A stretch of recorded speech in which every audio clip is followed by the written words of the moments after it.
We're here with Jeannette Wing. Jeannette, tell us a little bit about your background. You have a very strong academic background. Yes, I was at Carnegie Mellon University for over 27 years, where I was department head twice. And before that, I was actually at the University of Southern California for 2 years. And I got all my degrees at MIT. So I have been in academia for basically my whole career, my whole professional life. I did have a stint at the National Science Foundation for 3 years, and that exposed me to how DC really works. And what was the path that led you here to Microsoft? Well, I have always had friends at Microsoft. Certainly Rick Rashid was at Carnegie Mellon when I was a very young faculty member, and I saw him be swooped up by Microsoft to start Microsoft Research. And I have watched from afar in academia of how Microsoft Research grew up over the 22, 23 years now. And so I've always been a friend of Microsoft. And also, I myself spent a sabbatical at Microsoft Research in 2002, 2003, and I had a great time. And what were the things that interested you most about Microsoft Research?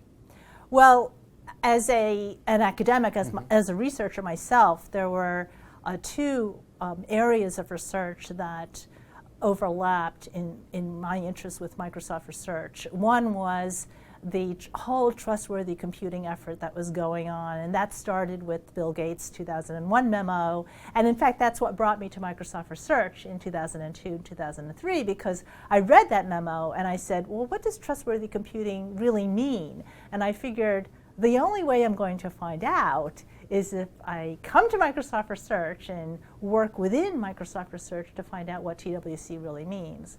And the other area of interest, research interest that overlapped, is actually the group that hosted me was run by Jim Larris. It was the Software Productivity Tools Group or something like that, SPT. And at the time, they were showing how formal methods, which is my first research area of interest, in terms of theorem proving and model checking and static analysis, could be used in practice to scale. And it was the heyday of the SLAM project. And I was very lucky, I felt very lucky to be here when all of that tech transfer was happening between Microsoft Research and the rest of the company. What is computational thinking? Computational thinking is the thought processes for formulating a problem and expressing a solution to that problem in a way that a computer, a human or a machine, can effectively carry out.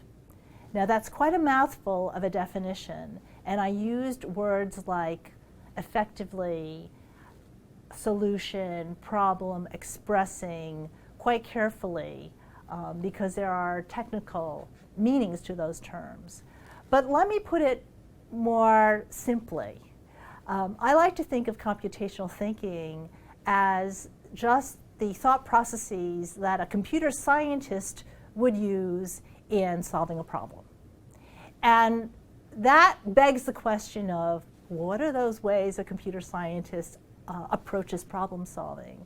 And many of the ways that we learn in computer science are just, concepts. But the most important thought process that all computer scientists use in problem solving is abstraction.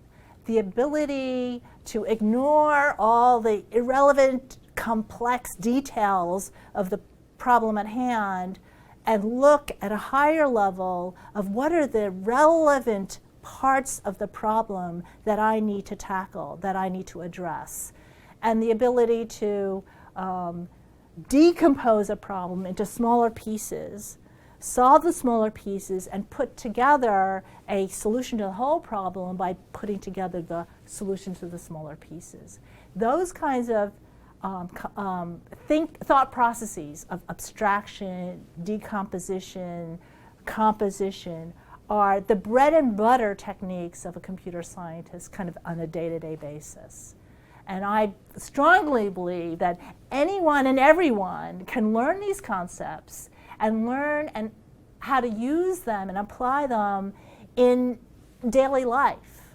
At what age is it appropriate for a child to begin thinking this way, and how does one become better at computational thinking? Well, I have been advocating that computational thinking is for everyone. And I think that already from the undergraduate programs through graduate programs and beyond, people have already embraced the importance of computational thinking. So now the challenge is to address the K through 12 level.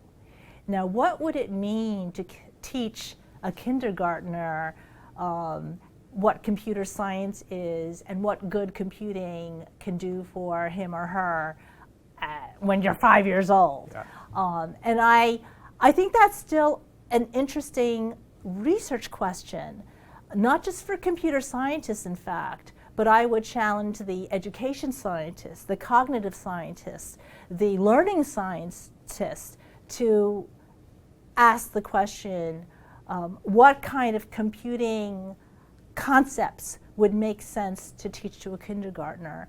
And I think there are actually already programs out there that address that question.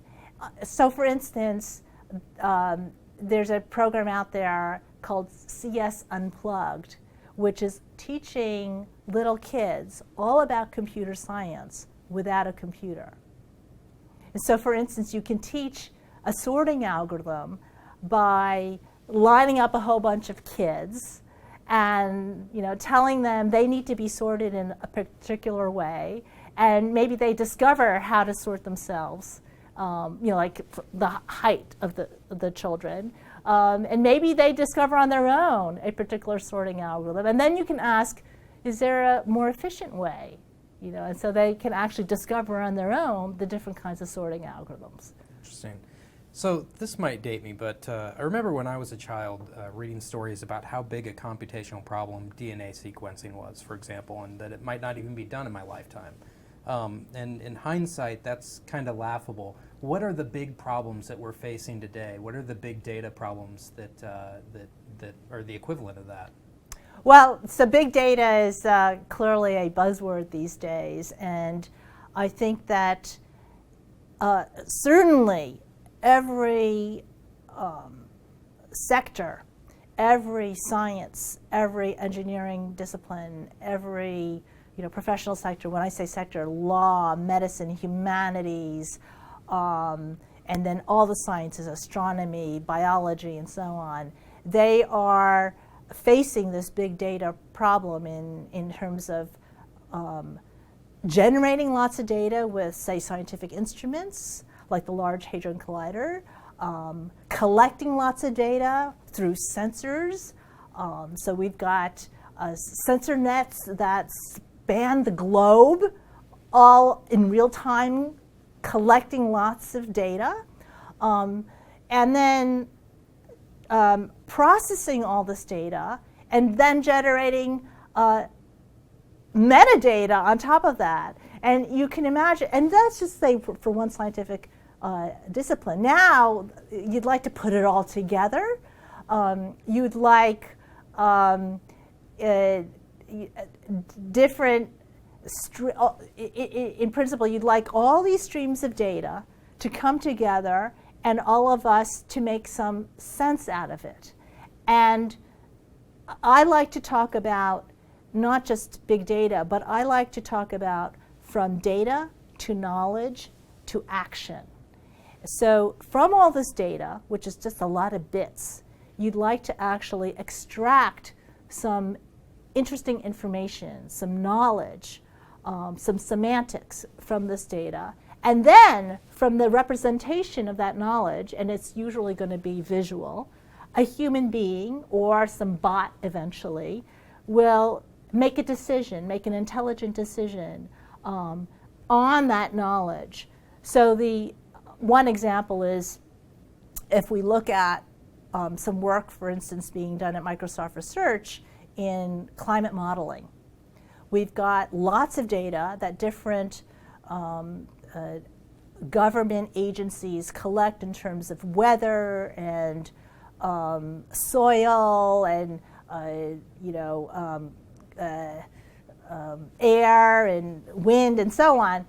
Imagine all of this data being put together in a way that we can predict when to plant what crop. So we have the capability, we have the information sources, and in the end, you want someone to make that decision. We need to plant more soybeans here at this time of year in this region. And so that's where we're going with the big data. Now, right now, we're so consumed with the big data part, we're forgetting that what we really want is data to knowledge to action. So by my saying we're so consumed by the big data part, I mean that we're thinking all this data, we have to store all this data, we have to process all this data. But in the end, you want to represent the knowledge that's inherent in all the bits in a way that a human being in the end will make some intelligent decision. And so I think where we're going, I think we're very concerned about big data now, but I think very soon we'll start talking more about intelligent decision making or visualization of this data so that mere human beings can make these decisions, can actually act on the knowledge that's represented by the data. It's pretty standard for executives to rave about the talent that they have under them, but we also like metrics. So if I challenge you and say, prove it, what are the things that you would tell me about the researchers at MSR? Microsoft Research has a stellar academic reputation, and one of the standard metrics, whether we like it or not, in terms of evaluating the quality of research coming out of an organization or the quality of the researchers who produce the research is, of course, publications. And Microsoft researchers are way up there in terms of conference and journal publications in the highest quality venues. That's one metric. It's a stand-in, actually, for what I think is a more important metric in research, but harder to quantify, which is the impact of a person's research, the impact of an organization's research. There again, I still think that Microsoft Research, partly by the sheer size of Microsoft Research as an organization, has had a tremendous impact on the advances of science. One of the groups within MSR is the RISE team, who've been very active in the developer community, and they've created and released some amazing tools. What's the value of that group to MSR? Tremendous. So the RISE team has had tremendous value both to Microsoft Research, but also to the entire developer community. So I am quite familiar with the RISE, the kind of work that RISE does, because that's actually my home research area in formal methods and software engineering, in programming languages. And I just have to share with you one story, because I know one of the great contributions that RISE has made for the developer community has been code contracts. And if you look at what you would write in one of those contracts, it would be requires clauses and ensures clauses, which are the equivalent of pre and post conditions. And in my very own PhD thesis, you will see requires and ensures in the specification language that I actually defined in my own thesis work. And that wasn't new to me. That was the kind of informal specifications we were actually asking undergraduates at MIT to use in the software engineering course that I was a TA for. So way back in decades ago, we were writing requires insurers clauses. We didn't have tool support the way the RISE group has provided for developers. So we've come a long way. But let me speak more specifically to the benefit of the RISE group for both Microsoft Research and the developer community. First of all, they really are world-class in terms of advancing all the research areas I mentioned in terms of formal methods and programming languages, static and dynamic analysis, testing, verification, specification, and tool support thereof all. And one of the things that really impresses me about the RISE tool set is that they really build on each other. So you have like Z3 as this constraint solver on the bottom, which is a core, state-of-the-art, theorem improver, and all these tools that sit on top and work together.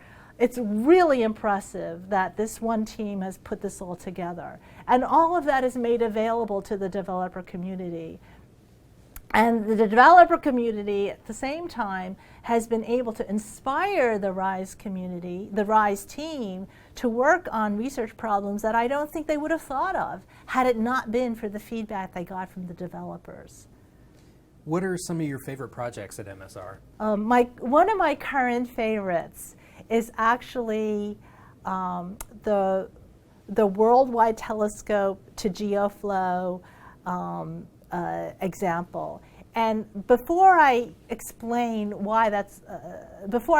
that favorite, I want to tell you why it's one of my favorites. And when I talk about research in computer science, I like to talk about both the drivers of the questions researchers ask in computer science, and also, as I mentioned earlier, the impact that one can have in doing research in computer science.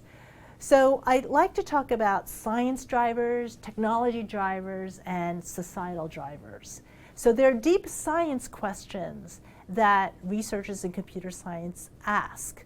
They ask questions like, what is computable? Is this problem even solvable by a computer? Those kinds of deep questions continue to intrigue theoretical computer scientists, and as the nature of what a computer is changes, we have to re-ask that question. Technology drivers, it's clear. As technology advances, we again have old questions that we have to ask again because there are going to be new answers, and new questions to ask. And then I think what's really new in the field of computing, or at least recently, is what I call societal drivers. The societal grand challenges like healthcare, energy, transportation, education that require advances in computer science to actually help solve the problems in their sectors. And I believe that advances in computer science can actually transform the very conduct of these other professions. So in healthcare, for instance, I really believe that if we were far out thinking in terms of where this country or where the world could be in terms of personalized medicine and so on, to achieve that vision, we are going to need advances in computer science. So I think now, instead of science, technology, and society as being drivers of computer science research, I think they are also measures of how much impact we have had as a field. We have, through our research, advanced science. Certainly our understanding of computer science, but other sciences as well. Again, biology, chemistry, material science, astronomy. And also, through our research, we have certainly had an impact on technology. Just look at Microsoft. Look at all the Microsoft products and services and devices that we sell to our customers. A lot of the technology rests on advances that we have made in research. And then finally, there's society. And I like to think that through our reach, through our customers that we reach through our technology, we certainly affect society in a very direct manner. So getting back to the stories you asked me, one of the reasons I like the Worldwide Telescope story is it started as a pure science research story, not even computer science. It was about the stars, you know, the galaxies. And you know, one might even question, why was that research going on in Microsoft Research? But it was going on anyway. And so, and of course it had to do with big data in some sense. And so all of a sudden, not all of a sudden, but over time, the research technology, the research ideas, the ability to scale to the data that the Worldwide Telescope needed to handle, the ability for citizen scientists to actually contribute, all that technology could actually have a very important, interesting application in Excel through PowerMap. And now, through this a plugin, people can look at crime statistics in Chicago, and policymakers can make intelligent decisions based on the visualization that comes out of all this data packaged in a way that, again, from data to knowledge to decision, affects society. So this is my science, technology, society story.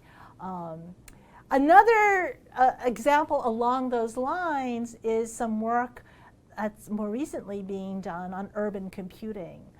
So this is work, one example of this is work called U-Air that Yu Zhang, our new TR35 fellow from MSRA, has been promoting. And the idea is, again, taking lots of different data sources, whether it's weather, road conditions, the points of interest in a city, the human mobility patterns, and putting all these data streams together, along with the few sensors that, for instance, are in Beijing, putting all the sensor data together to figure out what is the air quality of not the city, but the street that I live on in this city.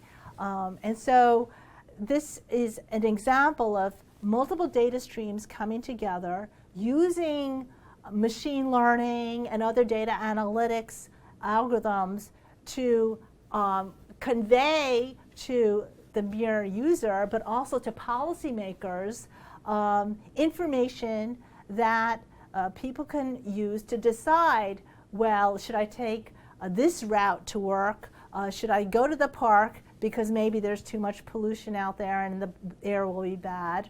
Or for a policymaker to decide, maybe we should actually focus on this particular neighborhood to improve the air quality because of the readings that we have from all this data.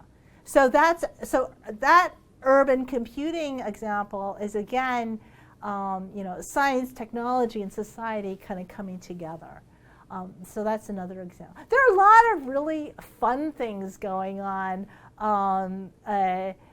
There's, I mean, I can talk, I don't know how many stories do you want? I could talk, I mean, for instance, I was just at Microsoft Research Asia a couple weeks ago, and they were showing me their newest work on hair modeling. So it turns out that if you try to model the human being, people have worked really hard on modeling the face down to the level of, the pores in the skin, but it's really, really hard to model hair.